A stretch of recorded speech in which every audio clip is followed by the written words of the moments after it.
I never thought I'd be the kind of person to lose a friend over money. For 43 years, I trusted him with everything: my secrets, my fears, my dreams. We'd been through divorce, death, and every kind of hardship two people could share. But when the money came into play, I learned something I never wanted to know. Some friendships have a price, and sometimes you don't find out what that price is until it's too late. My name is Robert. I'm 71 years old now, and I live in a small town in northern Pennsylvania, where I've spent most of my life.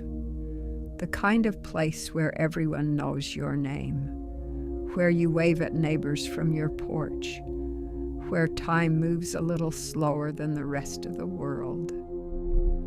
I met David when we were both 12 years old. It was the summer of 1966, and his family had just moved into the house 3 doors down from mine. He was tall for his age, with dark hair that never stayed combed and a smile that made you feel like you were in on some private joke. I remember the first time we spoke. I was sitting on my front steps, reading a comic book, and he walked up and asked if he could borrow it when I was done. Just like that. No shyness, no hesitation. We became inseparable after that. We rode our bikes through the woods behind the elementary school. We built forts out of scrap wood we found in abandoned lots. We stayed up late on summer nights, lying in the grass, talking about what we'd do when we grew up. David wanted to be a pilot. I wanted to be a teacher. Neither of us ended up doing what we planned, but that didn't matter. What mattered was that we had each other. Through middle school and high school, we were known as a pair, Robert and David, David and Robert. If you saw one of us, you knew the other wasn't far behind. We double dated to prom. We worked summer jobs together at the lumber yard. We applied to the same community college and shared an apartment during our first year. When my father died suddenly of a heart attack during my sophomore year, David was the one who drove me home in the middle of the night. He sat with me at the funeral.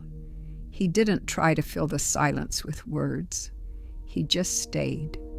That's the kind of friend he was, or at least that's who I thought he was. After college, we both came back to our hometown. David got a job at the post office. I went to work at my uncle's hardware store, and eventually I took it over when my uncle retired. We got married around the same time.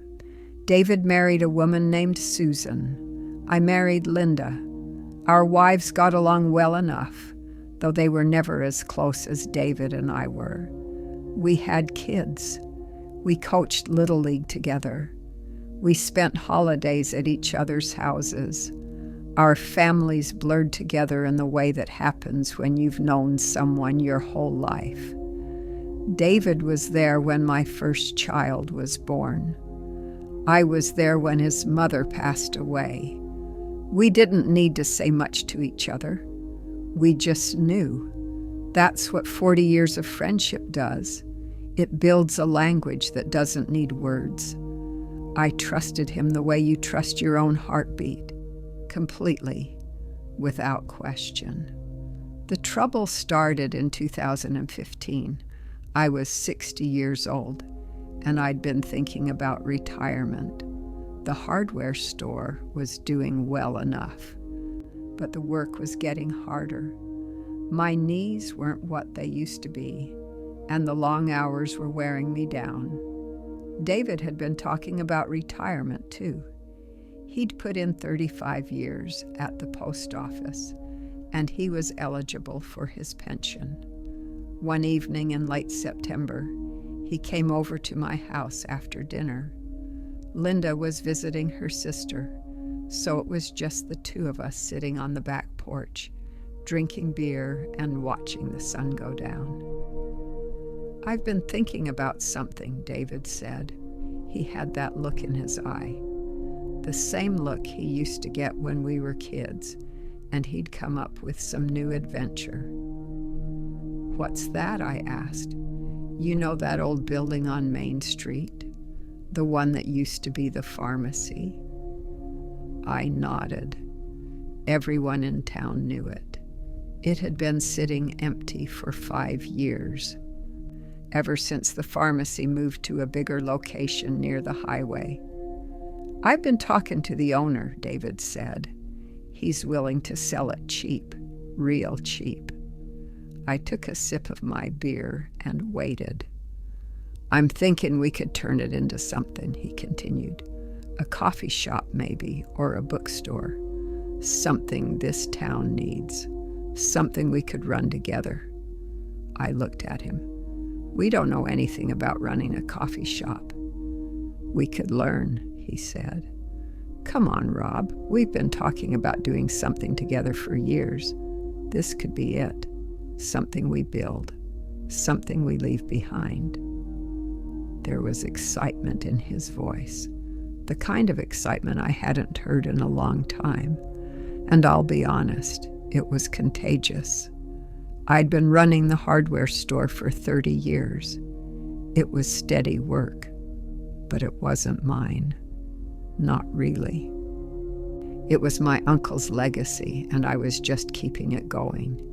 The idea of building something new, something that belonged to David and me, had a certain appeal. "How much would it cost?" I asked.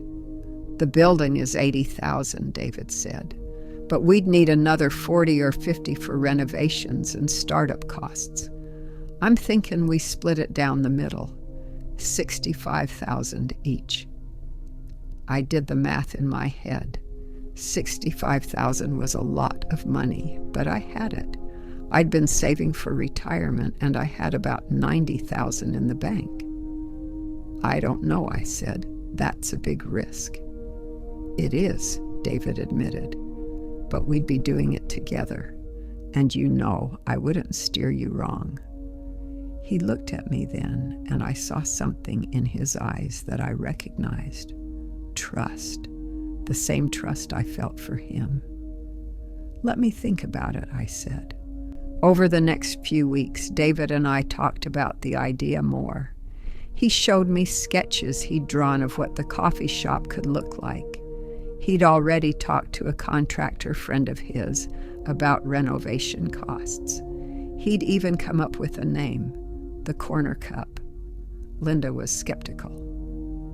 "Are you sure about this?" she asked me one night. "That's a lot of money to put into something you've never done before." "I trust David," I said. "We've known each other our whole lives." "I know you have," she said, "but business is different than friendship." I didn't listen. Looking back now, I wish I had. In November, I wrote David a check for $65,000. We didn't draw up any official partnership papers, no contracts, no legal agreements. David said we didn't need them. "We're not strangers," he said. "We're brothers." And I believed him. He told me he'd handle the purchase of the building and the renovation work. He knew the contractor. He'd dealt with the seller before. It made sense for him to manage the details. I just needed to trust him. And I did. For the first few months, everything seemed to be moving forward. David would give me updates. The building purchase was going through. The contractor was drawing up plans. We'd be open by spring. I started imagining what it would be like, working side by side with my best friend, serving coffee to people we'd known our whole lives. It felt right. But then the updates started to slow down. In January, I asked David how things were going. "Good," he said. "Just some delays with permits. You know how the town is." In February, I asked again. Still waiting on the contractor, he said. He's been backed up with other jobs. I didn't push. I trusted him. In March, I drove past the building on Main Street. It looked exactly the same as it had 6 months ago. No work had been done. No signs of renovation. I called David that night. "Hey," I said, trying to keep my voice casual. "I drove past the building today. Doesn't look like anything's started yet." There was a pause on the other end of the line. "Yeah," he said. "The contractor had to push us back, but we're on the schedule for next month." "Next month," I repeated. "Yeah, don't worry, Rob. It's all under control." But something in his voice didn't sound right. April came and went, then May. I stopped by David's house one Saturday afternoon in early June. Susan answered the door. "Is David here?" I asked. "He's not home," she said. Her tone was cold. "She didn't invite me in. Do you know when he'll be back?" "I don't know," she said, and she closed the door. That's when I started to feel it, that sinking feeling in my stomach, the one that tells you something is very wrong. I tried calling David. He didn't answer. I texted him. No response.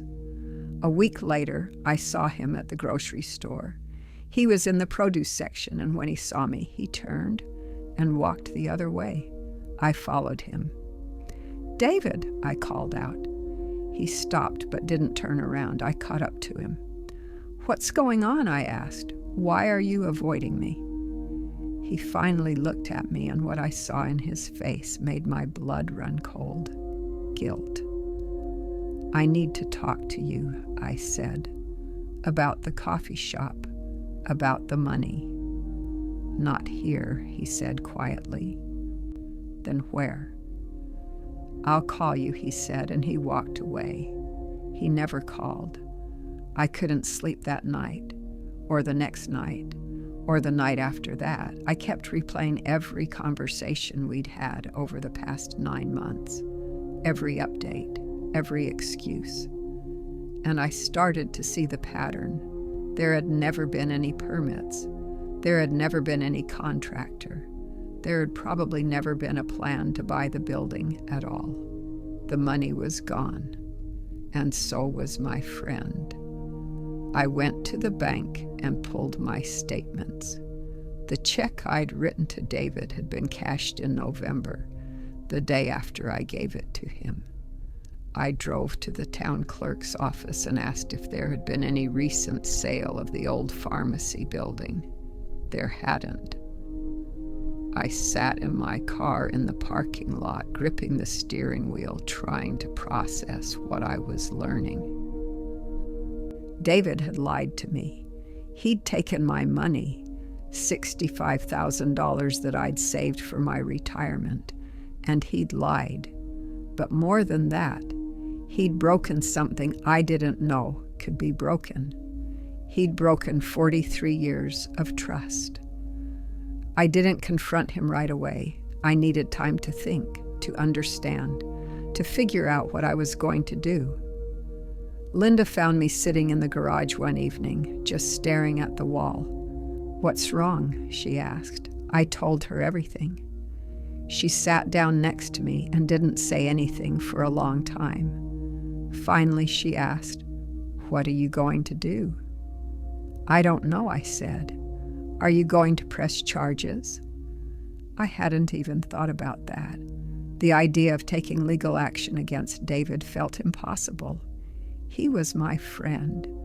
He'd been my friend since we were 12 years old. "I don't know," I said again. Over the next few days, I thought about it. I could report him to the police. I could sue him. I could make his life very difficult. But what would that accomplish? The money was gone. I knew that. Even if I took him to court, there was no guarantee I'd ever see a dime of it back. And pressing charges would mean making this public. It would mean admitting to everyone in our small town that I'd been betrayed by the person I trusted most. It would mean facing the pity in people's eyes. I couldn't do it. So I did the only thing I could do. I let it go. Not because I forgave him, not because I didn't care, but because holding on would have destroyed me. I saw David one more time after that. It was in August, about 2 months after I'd figured out what he'd done. I was leaving the post office, and he was walking in. We nearly collided at the door.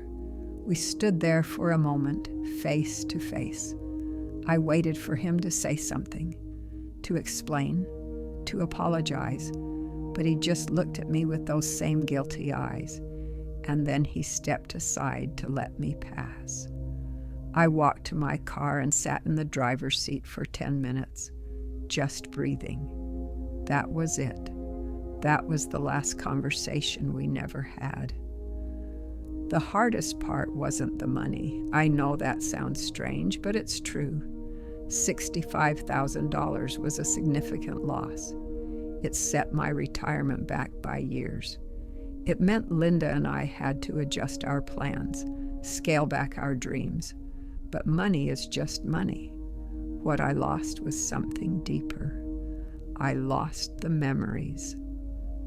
Every time I thought about our childhood, about the fort we built in the woods, or the nights we stayed up talking about the future, I couldn't help but wonder, was any of it real? Had he always been capable of this? Had I just been too blind to see it? I started going through old photos, pictures of us as kids, pictures of our families together at barbecues and birthday parties. I looked at David's face in those photos, searching for some sign, some hint of the betrayal that was coming. But there was nothing. Just a boy, then a young man, then a friend I thought I knew. The memories weren't just tainted, they were erased, because I couldn't look at them the same way anymore. I didn't tell many people what happened. Our mutual friends noticed that David and I weren't spending time together anymore, but I just said we'd drifted apart. People accepted that. It happens. David moved away about a year later. He and Susan left town without saying goodbye to anyone. I heard through the grapevine that they'd relocated to Florida. I never found out what happened to the money. Maybe he gambled it away. Maybe he had debts I didn't know about. Maybe he spent it on something he thought was more important than our friendship. It doesn't matter. What matters is that he made a choice, and that choice cost him everything we'd built over 4 decades. I'm not a bitter man. I know some people would be. They'd carry that anger around like a weight, letting it poison every interaction, every relationship. But I decided early on that I wouldn't do that. Bitterness would have meant letting David take even more from me. Not just my money and my trust, but my peace. And I wasn't willing to give him that. So I moved forward, slowly, carefully. I kept running the hardware store until I was 65, and then I sold it. Linda and I retired, though not as comfortably as we'd planned. We travel a little. We see our kids and grandkids. We spend our days doing simple things that bring us joy. And I don't think about David very often anymore, but when I do, I don't feel anger. I feel sadness. Sadness for what we had and what we lost. Sadness for the friend he used to be, or the friend I thought he was. And sadness for him, because I know he's living with the weight of what he did. I've learned some things in the years since this happened. I've learned that trust is precious, but it's not infinite. It needs boundaries. It needs protection. I've learned that money has a way of revealing who people really are. not because it changes them, but because it removes the masks they've been wearing. And I've learned that you can survive betrayal, not easily, not without scars, but you can. You wake up the next day and the day after that, and eventually the pain becomes something you carry instead of something that carries you. I still have friends. I'm still capable of trust, but I'm more careful now. I don't give my trust away as freely as I used to. I don't assume that history is enough to guarantee someone's character. And when someone asks me for money, I think twice. Not because I'm stingy, not because I don't care, but because I've learned that sometimes the cost of helping someone is higher than the amount on the check. It's strange looking back on all of this now. For most of my life, if someone had asked me who my best friend was, I would have said David without hesitation. Now, I'm not sure I can answer that question at all, because the person I thought was my best friend doesn't exist anymore. Maybe he never did, or maybe he did, and something in him changed, something I couldn't see and couldn't stop. I'll never know, and I've made my peace with that. I think about the young boy I met in 1966, the one with the crooked smile and the fearless way of walking up to strangers. I think about the teenager who sat with me at my father's funeral. I think about the young man who stood beside me at my wedding, and I wonder if he thinks about me too. If he ever looks back on those 43 years and feels even a fraction of the loss that I do. I hope he does. Not because I want him to suffer, but because I want those years to have meant something to him. I want to believe that our friendship was real, even if it didn't survive. I want to believe that I wasn't just a mark, just an easy target because I trusted too much.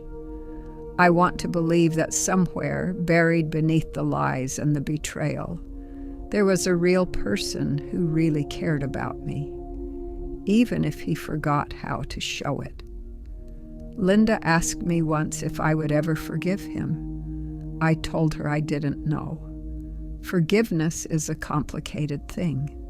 It's not just a decision you make one day and then it's done.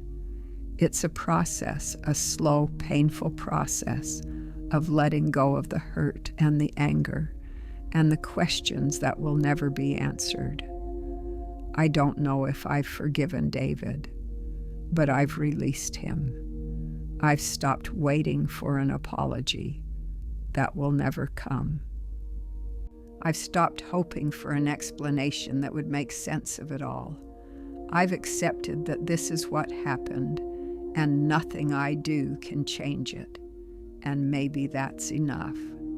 There are moments, even now, when I'll see something that reminds me of him, a song we used to listen to, a place we used to go, and for just a second, I forget. I forget about the betrayal and the loss, and I remember the friend he used to be. It's bittersweet, those moments, because they remind me of what we had, and they remind me of what I'll never have again. I don't tell this story to many people. It's not the kind of thing you bring up in casual conversation.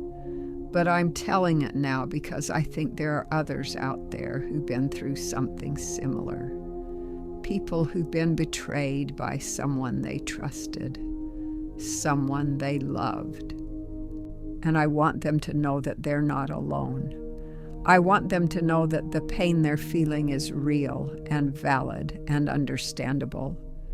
But I also want them to know that it won't last forever. The wound will heal. The memories will soften. The anger will fade. And one day they'll wake up and realize that they've survived. Not because they're strong or brave or special, but because that's what people do. We survive. We adapt.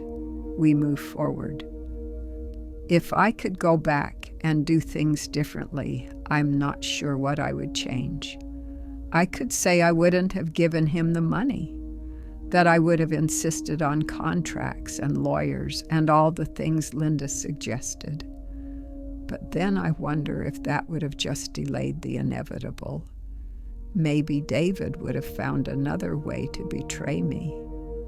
Or maybe he would have walked away, and we would have lost our friendship anyway. There's no way to know. All I know is that I made the choice I made because I believed in him. And even though it cost me dearly, I can't regret believing in people. Because the alternative is to go through life trusting no one. And that's not a life I want to live. I'm 71 years old now. I've lived long enough to know that life is full of disappointments, full of heartbreaks and losses and moments that don't make sense. But I've also lived long enough to know that those moments don't define us. What defines us is how we respond to them. Do we let them make us hard and bitter? Or do we let them make us wiser and more compassionate? I've chosen the latter, not because it's easy, but because it's the only way I know how to live. So here I am, more than 9 years after David walked away with my money and my trust. I'm still here, still standing, still finding reasons to smile. I have my wife, my children, my grandchildren. I have a life that's full of simple pleasures and quiet joys. And I have the knowledge that I survived something I never thought I would.